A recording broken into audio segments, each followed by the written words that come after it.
Olá, meus amados, graça e paz a todos em nome de Jesus. Estamos dando continuidade ao nosso resumo do método para estudo da Bíblia, né? Ou método de estudo bíblico. Logo, para iniciarmos, né, a nossa aula, precisamos fazer algumas observações, tá?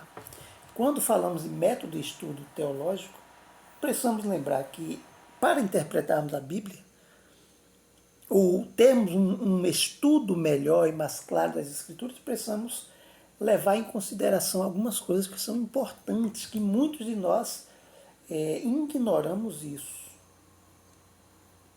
Eu sei que tem muitos irmãos aí que assistem aulas, né, ou que são líderes em suas respectivas congregações, igrejas, ou outros buscam pelo conhecimento, mas precisamos, nos tempos a qual vivemos, nos preocupar com o ensino das Escrituras como ele é, não de acordo com o que eu acho. Sempre precisamos compreender que quem acha também perde. As Escrituras ela não pode ser interpretada à luz do achismo. As Escrituras devem ser interpretadas à luz das Escrituras. Então, uma das coisas que devemos levar em consideração e ponderar é que as Escrituras não foram escritas para nós. Então, não devemos interpretar as Escrituras à luz do nosso tempo, de forma nenhuma. As aplicações nós poderemos até fazer à luz do nosso tempo, mas de forma nenhuma devemos interpretar a Bíblia à luz do que eu acho, interpretar as Escrituras de acordo com o que a minha denominação pensa ou o meu credo religioso pensa. As Escrituras ela tem uma única interpretação. Uma única interpretação. E ela é interpretada à luz das Escrituras. O que é isso, à luz das Escrituras? É que a única forma de interpretarmos as Escrituras é por meio dela. É estudando as Escrituras num contexto a qual ela foi escrita, no tempo, para quem ela foi escrita, na época. Quando entendemos isso, quando passamos a compreender isso, aí fazemos a aplicação para a nossa vida. Muitas pessoas, o que é que eles fazem? Eles ignoram as Escrituras. Eles querem interpretar as Escrituras para o nosso contexto. Não, o nosso contexto não tem interpretação bíblica. As Escrituras ela é interpretada à luz do próprio contexto dela. Ela não foi escrita para nós, ela foi escrita para tempos passados. E mesmo que aquelas profecias, né, seria algo futuro para aquele tempo, era para um tempo que também já foi passado. E outras profecias para um tempo, um futuro distante, que Apocalipse, né, ou como alguns outros livros, em especial algumas citações em Mateus, algumas citações em Daniel, irá ainda acontecer, são algumas profecias, né, que elas estão ali, mas há de se cumprir. Então nós não devemos interpretar as escrituras, né, ou algumas dessas profecias, nós não devemos interpretar à luz do nosso tempo, não. Se não foi concluída ainda, então não há interpretação. Ah, mas é porque significa isso? Não, não é que significa. As Escrituras não é baseada a sua interpretação no que nós achamos, mas no que ela é, o que ela faz. Então, algumas coisas para interpretarmos as Escrituras, meus amados, precisamos levar a sério o estudo dela. Quando nós levamos Deus a sério, levamos também a sua palavra a sério. Existe uma problemática com muitos líderes ou cristãos, né, que eles usam aquele termo sem ter conhecimento, a letra mata. Ah, se ele soubesse isso significa, o que significa, eles mudariam o seu conceito. Já vi muitos cristãos dizer que todo teólogo são frios, secos, não conhecem, não tem o Espírito Santo. Porque o teólogo, o estudioso da palavra de Deus, ele não interpreta as escrituras à luz da sua crença, à luz da sua denominação, à luz do seu posicionamento ou do que ele defende. Não. As escrituras ela deve ser interpretada à luz dela mesma, não à luz que eu interpreto, ou que eu entenda, ou que eu defenda, ou que eu creia. As escrituras ela é interpretada à luz de si mesmo, para quem ela foi escrita e o tempo que ela foi escrita. Quando a gente entende isso, aí as demais aplicações nós fazemos para a nossa vida. E é isso que iremos ver. Né? Então, quando tratamos de método de estudo bíblico, nós precisamos compreender que o método de estudo bíblico ele traz em si ensinos, quer seja doutrinário ou não, nas escrituras. Mas o objetivo maior desse método é investigativo. Então estamos fazendo um resumo, né, da aula, porque vocês têm aí a apostila em mãos e vocês terão que ler essa apostila, e não é só uma vez, são várias vezes. Se você quer interpretar as escrituras e ler só uma vez, então você nunca vai interpretar as escrituras. Tem que ler várias vezes, fazer anotações. É importante. Então, o método do estudo teológico é isso. Ela traz esse ensinamento doutrinário. A ideia aqui é exprimir, expressar, quer seja em alguns livros, ou todo o livro, ou em alguns assuntos específicos a ser transmitido. Então a ideia aqui é transmitir o ensino ou ensinos a qual, quer seja um livro ou todo o texto sagrado traz. Quer seja temas, ou quer seja situações contextuais.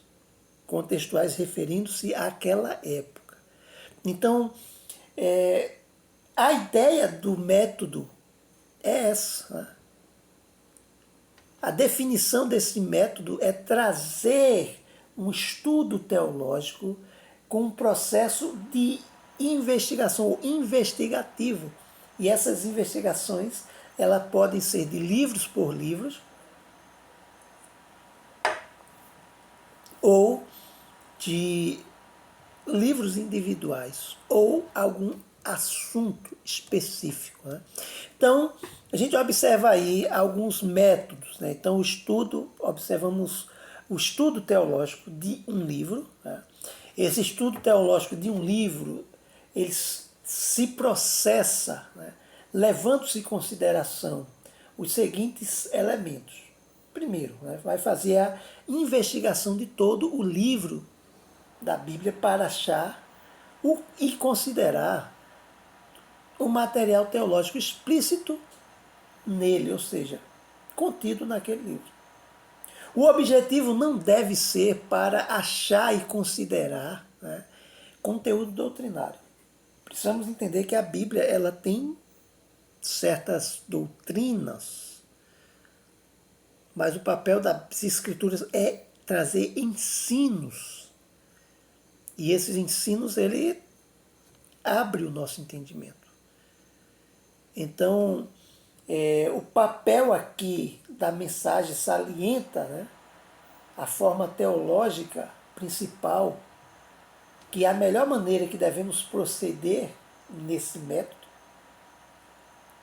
é identificar todos os parágrafos e logo seguir a elaboração de um esboço, a qual é sugerido para podermos trazer ou fazer um resumo daquilo que estudamos. E esse estudo pode ser sistemático das doutrinas ou pode ser de um livro estudado, como também um estudo temático de uma doutrina.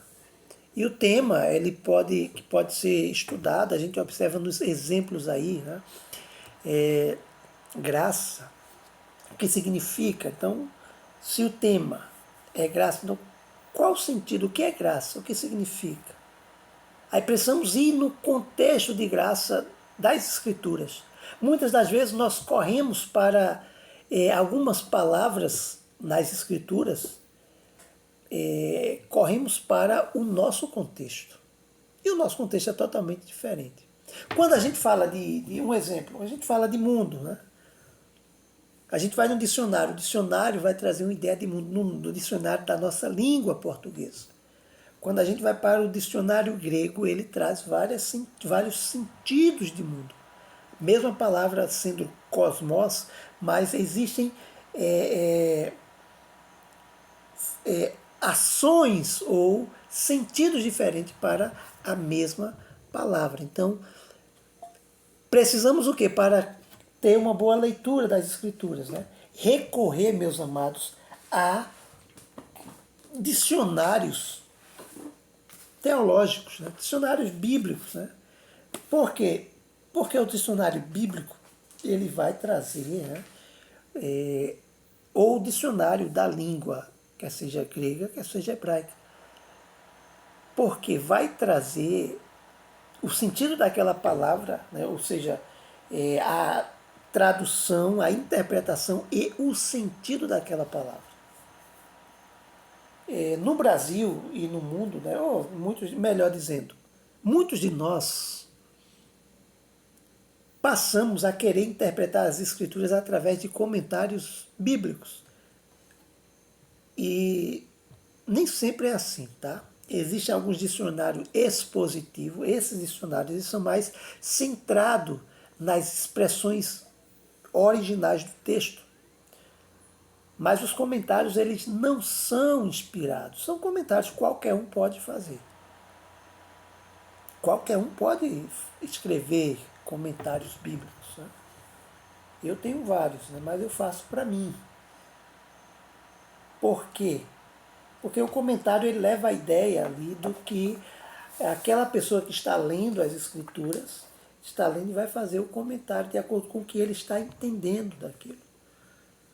Mas para a gente entendermos melhor as Escrituras, devemos sim ler, conhecer a língua máter das Escrituras. Conhecendo a língua máter, nós passamos a ter uma definição melhor do sentido ou dos sentidos do texto, ok? Então, o segundo elemento que a gente observa é o elemento teológico. Então, o elemento teológico ele vai trazer algumas figuras, né? Por exemplo, a gente observa aqui, né? O Espírito Santo em Atos, o agir, o mover do Espírito Santo em Atos. A gente vê aí. Quando Paulo fala de Corintos, a igreja de Corintos está em Atos. Filipenses está em Atos.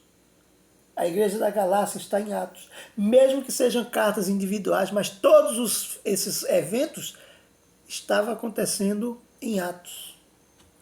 Então, quer interpretar as cartas paulinas ou as cartas apostólicas, lê Atos. E você observará que, mesmo sendo cartas individuais, mas estão todas inseridas em Atos. Atos vai dizer que Paulo está preso. Em suas cartas, Paulo, muitas das vezes, em algumas das suas cartas às igrejas, ele diz, olha, eu estou preso. Eu, prisioneiro do Senhor. Quando ele fala prisioneiro do Senhor, ele usa a pessoa como ele preso pelo Senhor, mas que ele está preso pelo Senhor, né? Mas por Roma.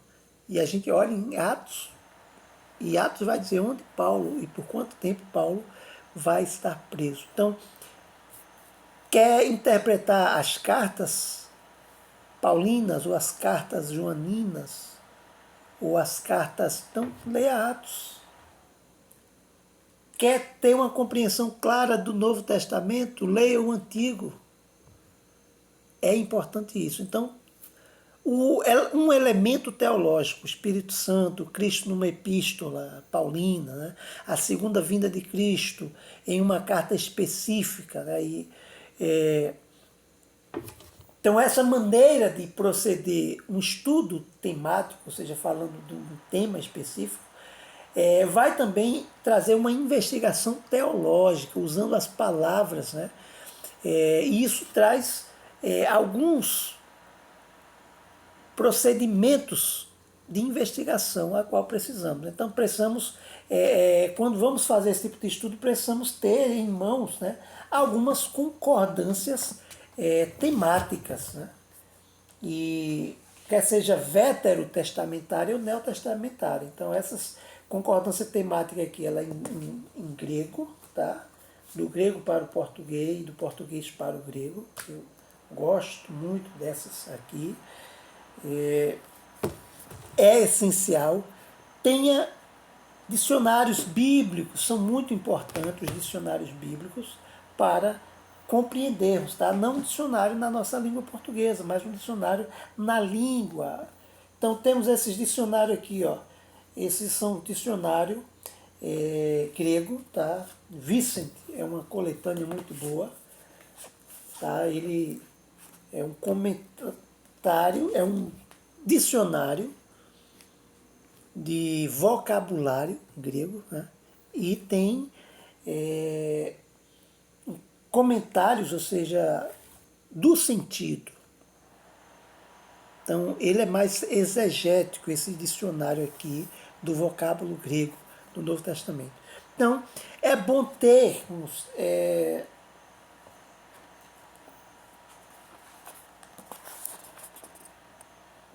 as escrituras, conhecer o grego analítico.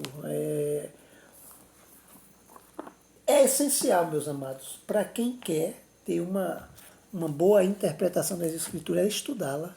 E não só estudar nas versões, né, as escrituras, mas estudar, né, na sua língua em si, mater. Então, tem essa concordância temática, né, muito boa, né, do grego, né, o interlinear grego.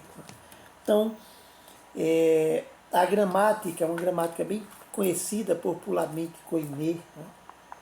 O grego koiné, que era o grego prático da época, né? Falado na época. Como também gramáticas em hebraico, né?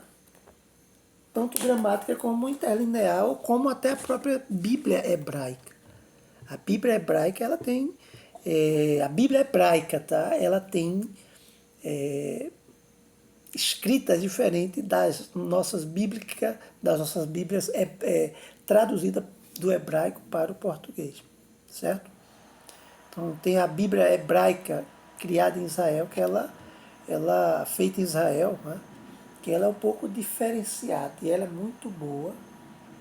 Ela é toda em hebraico. Você, quem tem conhecimento da língua, lê em hebraico, interpreta, traduz em hebraico, sem precisar de interlinear. Né? Quem não conhece aí precisa do interlinear e de uma boa gramática mesmo na língua. Uma gramática popular, né? Strong. Ela é uma gramática popular, muito boa por ocasião, tá? Mas ainda é uma gramática incompleta, certo? É uma gramática incompleta. Então é muito bom. Existem muitos materiais para tratarmos de um elemento teológico. Então, outra coisa que a gente observa é o método de estudo devocional. O que é o estudo devocional? Né?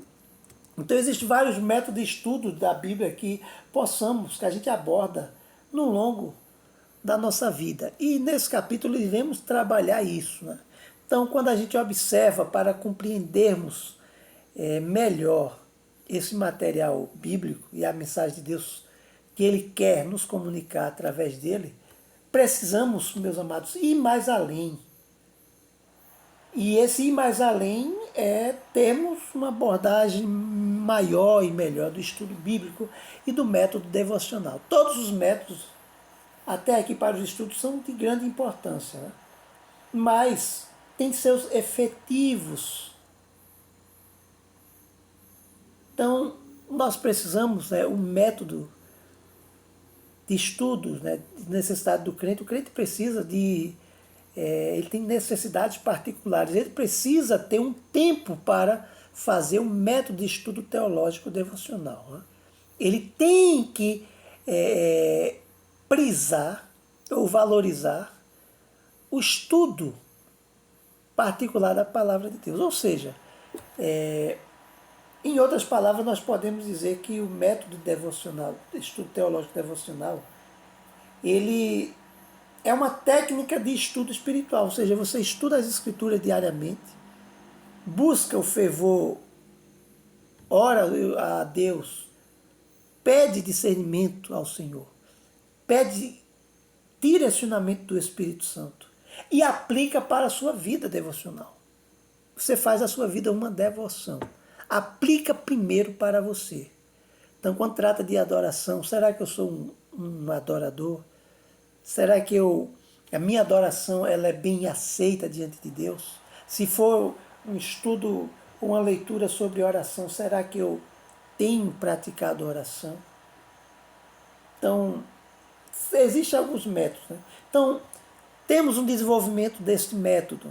O método devocional de estudo da Bíblia permite um certo grau de flexibilidade, isso podendo aplicar-se uma só palavra ou uma frase, ou até mesmo um versículo, ou até um resumo de um capítulo, ou de um livro inteiro. Sem sombra de dúvida, né? É uma forma básica desse método de fazermos uma aplicação prática para a nossa vida. Mateu Henry, ele é um bom comentarista. Eu gosto dos comentários dele, que é muito devocional. Hernandes Dias Lopes, os comentários dele são devocionais. Então, existem muitos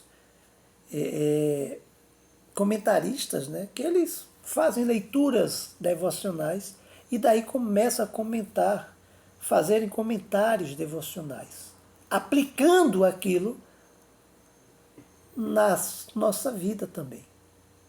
Então, quando criamos uma paráfrase, né, no estudo devocional, passamos a parafrasear, fazer um resumo do resumo, utilizando uma linguagem mais prática e clara, né, para aplicação pessoal, né? Então, temos também como papel e um lápis escrever o que, tipo uma redação. Eu lembro que quando eu fiz o primeiro seminário em minha vida, começamos a estudar as cartas pastorais e as cartas paulinas. E eu até hoje tenho em resumo, eu li a carta, toda a carta, e escrevendo tudo aquilo que eu estava entendendo do texto. Então, o que o texto estava falando para mim, o que ele estava significando ali para mim naquela leitura ali. Isso é a leitura devocional, eu tenho até hoje. Em muitos momentos eu vou ali, pego aquele caderno e vou folheando e lendo e relembrando daquela aplicação na minha vida e lendo novamente e tirando outras aplicações na qual naquela época eu não tinha ainda colocado ou observado que poderia aplicar em minha vida. Então, muitas das vezes a gente diz, olha, a palavra de Deus se renova a cada manhã. Não, ela não se renova a cada manhã. As misericórdias do Senhor, sim, ela é a causa de não sermos consumidos e se renova a cada manhã. Agora, quando fazemos a leitura devocional das Escrituras, se todos os dias lermos aquele mesmo texto trará uma aplicação diferente para a nossa vida. Que coisa maravilhosa. Isso é fantástico, né? Então, cada palavra ela é importante, né? Então, é bom termos isso em mente. Todos os sinônimos dentro da sua compreensão. Então, precisamos disso, né? Um bom dicionário, ele nos ajudará muito para entendermos cada palavra que ele fala. A paráfrase não pode ser usada em lugar de uma só palavra e vice-versa. Com o estudo, né, como esse resultado de estudo e esforço que devemos ter, devemos colocar em prática as nossas vidas. Não? Devemos observar também as promessas pessoais, o que são as promessas pessoais e o que são promessas gerais. Nos nossos estudos, muitas das vezes a gente observa as promessas pessoais que Deus faz para indivíduos, pessoalmente. Em outros momentos, Deus ele faz promessa geral. E essa promessa geral ou universal, todos passam a ter. Né? Todos passam a ter. Então, quando as Escrituras diz que onde pisares a planta dos teus pés será abençoado, isso é uma promessa pessoal. Deus está falando para um povo específico, não é para todo o povo, não é para nós hoje. Mesmo que muitos de nós usamos isso, dizendo que Deus está dando como herança aquilo que pisamos, aquilo que temos, né, no decorrer. Então você é um conquistador, porque Deus diz isso na sua palavra, quando pisarmos a ponta dos nossos pés, será nosso. Não é isso, né?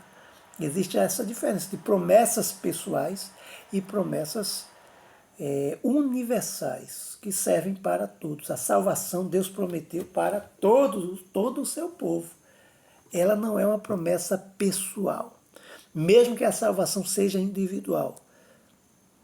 Todo aquele que adquire a salvação por meio do sacrifício de Cristo, ele foi prometido isso. Lhe foi prometido isso por parte de Deus, que enviaria o Salvador. Então, precisamos observar isso. Então, existem algumas decisões pessoais. Né? Não basta detectar o problema, mas temos que tomar algumas decisões claras a respeito à pergunta: o que vou fazer no meu problema? Tem que ser respondido isso. Né? Então, precisamos. Né? Então, outra coisa, uma vez tomada uma decisão, devemos encarar. Precisamos disso. Muitas vezes nós falamos ou paramos diante de situações assim: Senhor, a partir de hoje eu vou fazer isso, vou tomar essa decisão. E no decorrer do tempo a gente para com essas decisões. Devemos continuar. Né? Existe também a demonstração do método. Então a gente observa nesse seguinte exemplo, ele ilustra de uma forma breve os 3 passos do método devocional, explicando a sessão anterior. Né? Então ele se baseia, vamos se basear aqui em 2 Coríntios, capítulo 5, versos 17 ao 20. Então observe a paráfrase, a primeira paráfrase, verso 17. Por esta razão, se alguém está plenamente identificado com ungido, será uma pessoa transformada.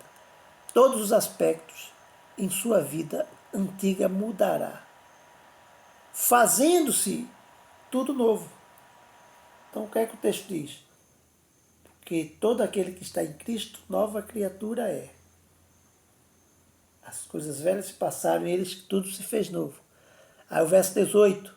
E tudo isso procede do Eterno, que nos levou de novo à amizade com Ele, mediante o Salvador ungido, e nos confiou o privilégio de estar com os olhos no sentido de também se tornarmos seus amigos. Verso 19.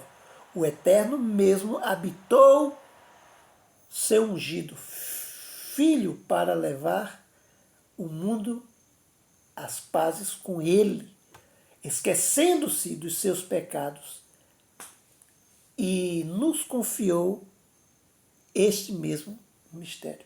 E o verso 20. De maneira que somos sujeitos às ordens do ungido, como se o Eterno usasse os nossos próprios lábios em lugar dos seus próprios filhos. para implorá-los voltarem a ter paz com Deus. Então, observa aí problemas pessoais. Depois de passar pela profunda meditação requerida, ou para parafrasear essa porção bíblica, né, nós devemos ter ideias, né, das Escrituras no seguinte aspecto. Ao ver sobre a imensa luz da Escritura, né, o Espírito Santo me revela os seguintes problemas pessoais. Existem aspectos de minha vida pessoal que não estão completamente em harmonia com o que me é permitido. A gente observa isso no verso 17. Então, precisamos observar o texto, né? O que ele está trazendo para nós. Então, precisamos ter em mente essa abordagem pessoal. Paulo está falando para a igreja e para nós. Qual o sentido que ele está tratando? Qual o problema que eu tenha vivido, que não tenho tido esse envolvimento com Deus, com a sua palavra. Então, o método para o estudo da hermenêutica. Logo, quando a gente começa a ver hermenêutica, ou aqueles que posteriormente a essa matéria terão a matéria de hermenêutica, é um pouco parecida. A hermenêutica ela vai trazer a compreensão do texto de forma mais clara. Então, a hermenêutica é um texto que visa fazer o estudo, uma análise, uma interpretação do texto no seu sentido original, o que é que o texto trata. Não de acordo com a luz do que eu acho, mas a hermenêutica vai trazer essa origem, o sentido da palavra. Então a palavra hermenêutica ela é derivada do grego hermenêutica e significa a ciência de interpretar os textos bíblicos.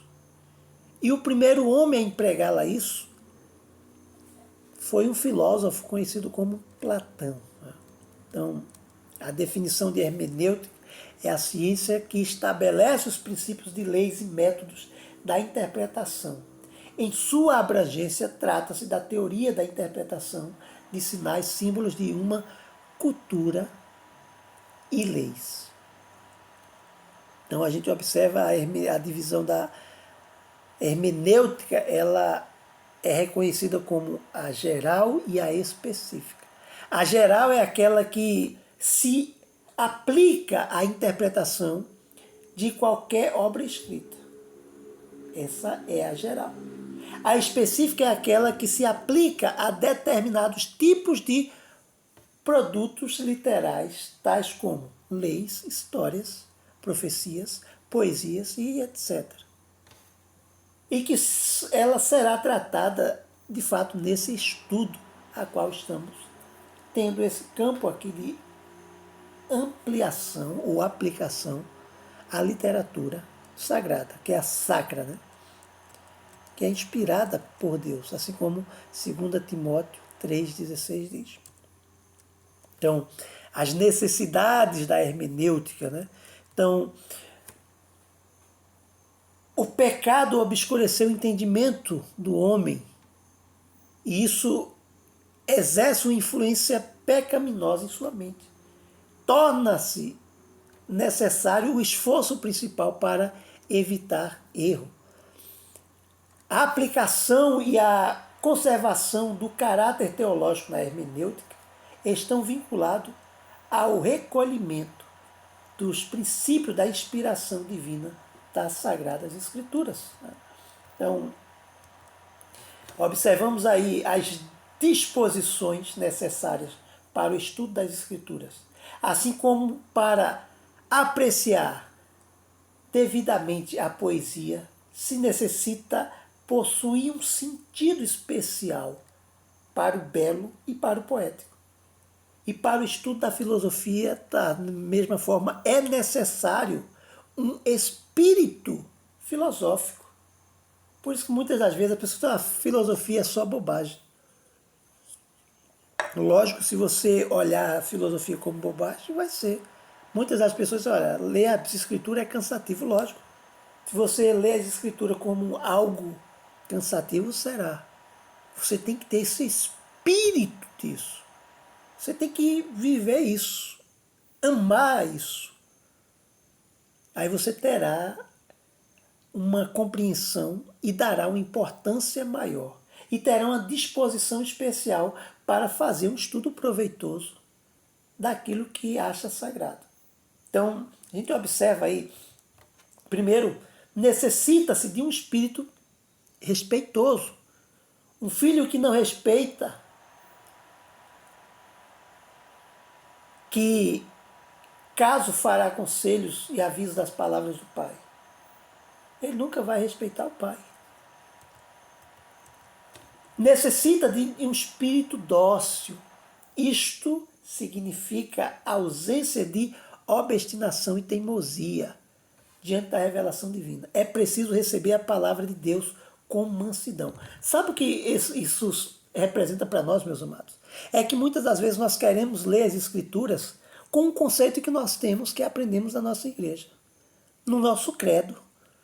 E nós deixamos de enxergar as Escrituras, o que ela de fato significa, porque nós já temos em nossa mente uma ideia do que a nossa igreja, muitas das vezes de forma errônea, ela interpreta. Então, um exemplo para a gente observar que isso é geral em todo o mundo. Né? Nós dizemos que Lúcifer era um anjo de luz.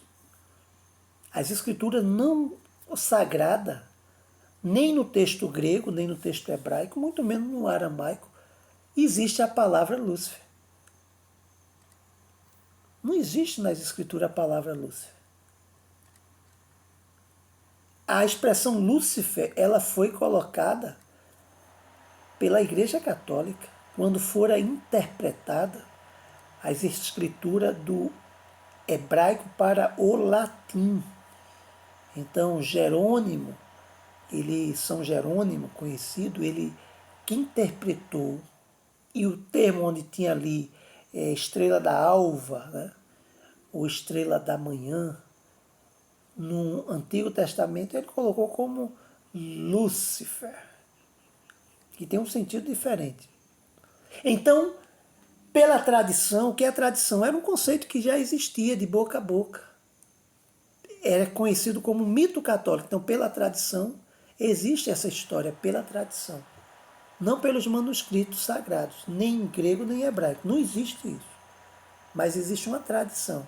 E essa tradição foi criada pelo catolicismo. E isso, de certa forma, entrou nas nossas igrejas e tomou conta.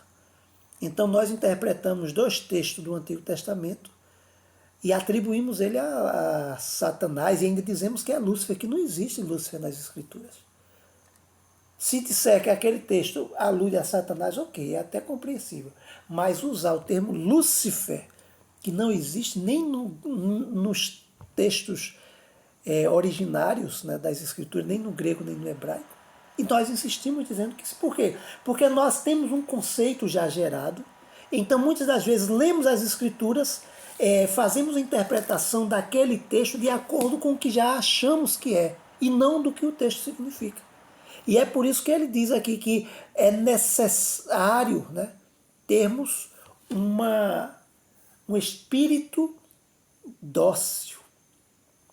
Deixarmos termos essa teimosia e esperarmos que as Escrituras se revelem para nós.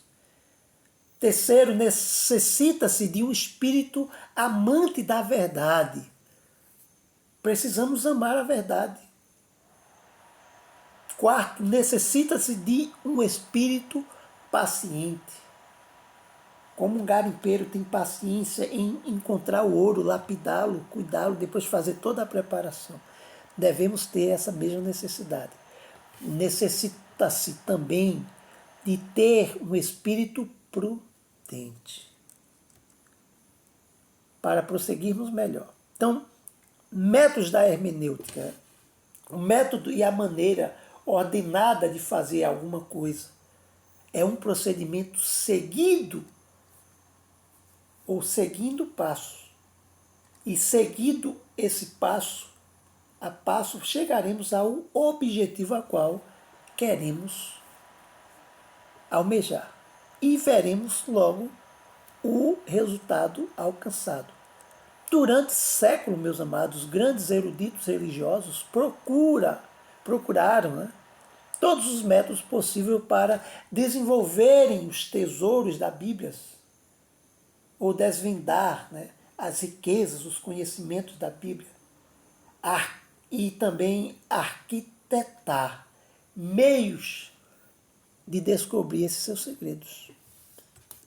A hermenêutica nos ajudará. Então, nós passamos a ver aí, né, as regras em si, né, das interpretações da hermenêutica. Né? Então, as regras fundamentadas da interpretação. Então, precisamos observar aí de forma rápida. Né? Então, os seus imitadores consistentes ou inconsistentes, têm perpétuo a esse procedimento, enganando a humanidade com falsas interpretações das Escrituras Sagradas. Então, é importante, meus amados, a gente dar ênfase às Sagradas Escrituras e atermos a essas regras. Né? A Escritura, ela é explicada pela própria Escritura. Ou seja, as Escrituras, ela interpreta a si mesma. Ela é seu meio de interpretação. Então, a primeira regra: é preciso, o quanto seja possível, tomar as palavras em seu sentido usual e comum. Porém, tenha sempre presente a verdade de que o sentido usual comum não equivale sempre em sentido literal. Então, observe Gênesis 6:12. A palavra carne, no sentido usual e comum, significa pessoa. A palavra carne, já no sentido literal, significa tecido muscular. Então, quando a gente observa no Novo Testamento, principalmente quando diz os desejos da carne, isso está no sentido usual, que aí tem um outro termo, tá? Ali está tratando-se de pecado. É o sentido literal, ou melhor, o sentido simbólico, não o sentido usual. Por isso que muitas das pessoas tentam interpretar a carne como se fosse isso aqui, né, esse tecido muscular. Não, porque a carne é fraca. Não é isso que Jesus está tratando, de que a carne é fraca. Não é isso aqui. É que Jesus está tratando que mesmo que estejamos, que o Espírito Santo esteja pronto e habite em nós e age em nós, nós temos uma inclinação para o pecado. E a carne aí é essa inclinação para o pecado. Não é literário. A carne é fraca, mas está se tratando de uma figura de linguagem. Usando como o nosso desejo de pecar, a nossa inclinação para o pecado é maior do que o espírito. Então, quando nós começarmos a lutar contra a nossa própria vontade de pecar, o Espírito Santo, ele se fortalece ainda mais em nossa vida. A segunda regra que a gente observa é todo necessário tomar as palavras no sentido que indica um conjunto da frase. Exemplo, fé, em Gálatas 1:23, significa crença, ou seja, doutrina do Evangelho. Fé em Romanos 14 significa convicção. Veja um sentido diferente. Nem sempre as Escrituras vai tratar a mesma palavra, ela tendo o mesmo sentido. Então, graça e fé significa misericórdia e bondade. Graça em Atos, né, a gente observa, significa preparação do Evangelho. Carne em Efésios significa desejos sensuais.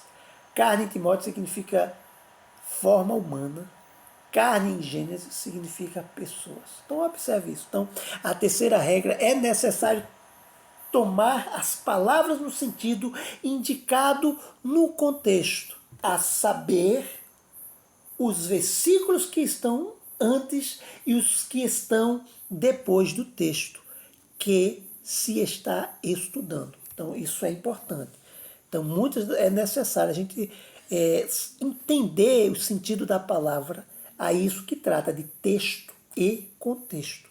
Então, no contexto achamos as expressões, versículos ou exemplos que nos esclarecem e definem o significado de cada palavra obscura no texto que estamos estudando. Então, é importante isso. Muitas das vezes nós citamos frases ou ideias, né, das escrituras ou palavras aleatórias para querermos dizer que aquilo significa a mesma coisa. E o contexto mostra algo diferente, traz uma interpretação diferente. E é por isso que nós devemos termos cuidado com isso. A quarta regra, ela traz uma ideia que é preciso levarmos em consideração o objetivo ou desígnio do livro ou da passagem que ocorreram as palavras ou as expressões obscuras. Ou seja, aquelas palavras que não nos dão uma clareza. O objetivo ou desígnio de um livro ou de uma passagem se adquire, sobretudo, lendo-o e estudando com toda a atenção repetidas. Às vezes, tendo em conta, em toda ocasião, as pessoas originalmente a quem foi escrito. Né? Alguns livros da Bíblia já trazem informações. A gente observa isso em Provérbios. Né? Na nossa aula de hermenêutica, que teremos futuramente, eu trago um comentário, ou seja, uma introdução à hermenêutica antes das aulas, fazendo uma abordagem do texto de Lucas, né, a qual é de suma importância você ver antes de iniciar todas as aulas.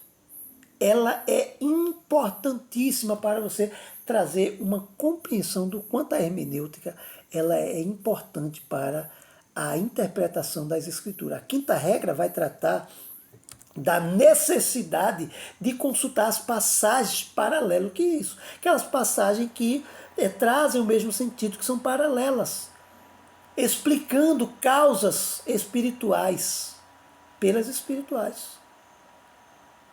1 Coríntios 12, 13. Né? Existem algumas passagens, meus amados, que são interpretadas não só à luz da nossa compreensão humana, mas existe algum sentido nas escrituras que elas são interpretadas à luz do Espírito. O Espírito mostra, ilumina a nossa mente, que é chamado, que muitos chamam de o Espírito revela, né? Traz a iluminação, aquilo que a mente humana ou a compreensão humana não consegue observar. Então, existem alguns textos nas escrituras, assuntos assim, que só de forma da leitura não é compreensível, mas o Espírito Santo ela mostra, mas traz uma clareza espiritual, sentido espiritual que aquilo está tratando no texto. Então, existem paralelos de palavras, paralelos de ideias e paralelos de ensinos gerais. Então, paralelos de palavra quando lemos textos e encontramos nele uma palavra duvidosa, recorrente, de outro texto que tenha e contenha palavras idênticas e assim entendemos o seu significado. Exemplo, trago no corpo as marcas de Jesus. A gente observa isso em Gálatas 6:17. Fica mais fácil o seu entendimento quando lemos a passagem que é paralela a ela, trazendo sempre no corpo o morrer de Jesus. Paulo vai usar isso também em 1 Coríntios, capítulo 4, verso 10. Então veja, os paralelos, esse paralelo é de palavras. Aí existem os paralelos de ideias. Quais são esses paralelos de ideias?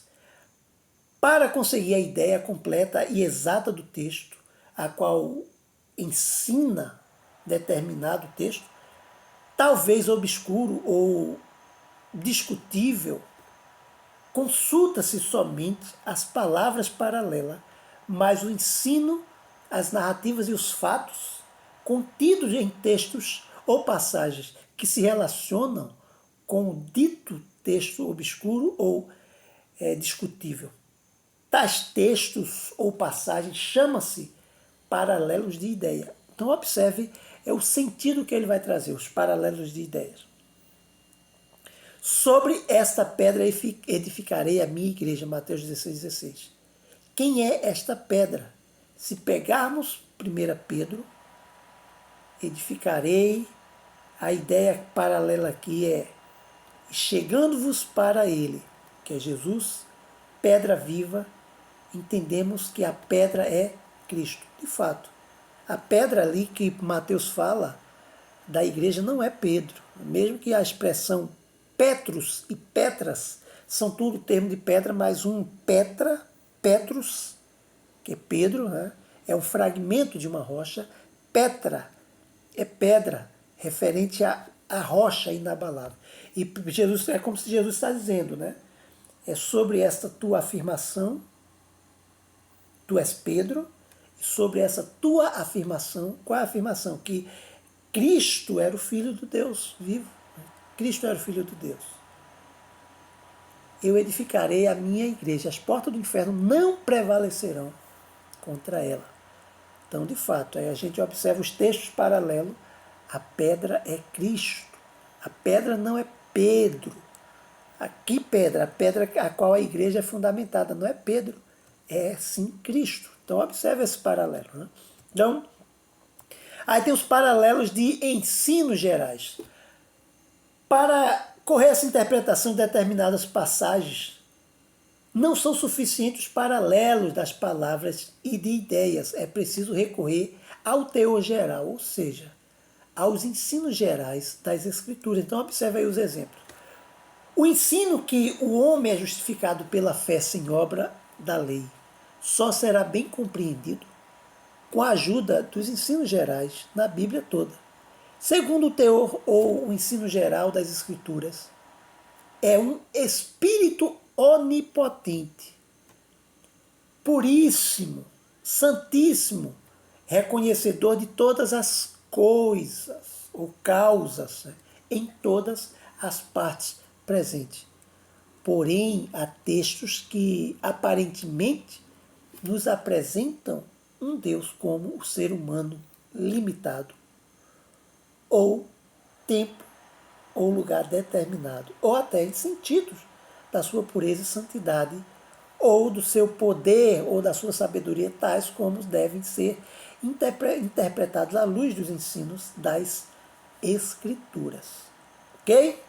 Então, ficaremos por aqui e na próxima aula daremos continuidade. Estaremos com o método de estudo da exegese. Ok? Que Deus abençoe em nome de Jesus.